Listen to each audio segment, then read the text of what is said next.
সবচেয়ে উত্তম হালাল রিজিক হচ্ছে নিজের হাতে খেটে যেই রিজিক গ্রহণ করা হয়। জোরে বলেন না সুবহানাল্লাহ। যেই রিজিকের মধ্যে আপনার ঘাম ঝরে, যেই রিজিকের মধ্যে আপনার শক্তি ব্যয় হয়, সেখান থেকে যেই রিজিক আসবে এটাই হচ্ছে কাসবে হালাল।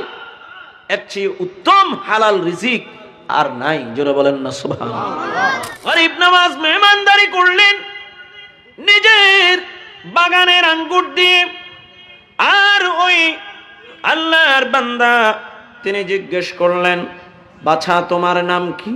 বলে আমার নাম হাসান। তোমার আব্বার নাম কি? বলে আমার আব্বার নাম সৈয়দ গিয়াসউদ্দিন।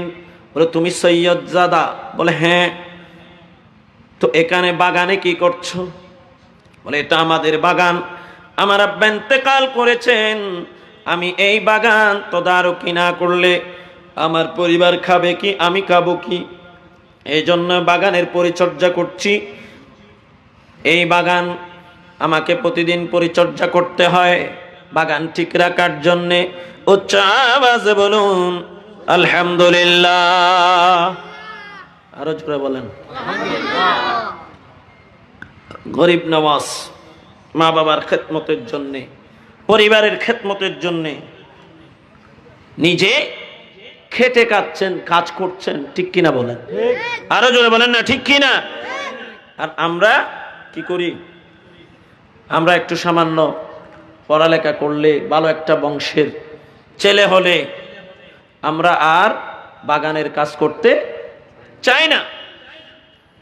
আমাদেরকে শিক্ষা নিতে হবে, যুবক ভাইদেরকে, কিশোর ভাইদেরকে শিক্ষা নিতে হবে।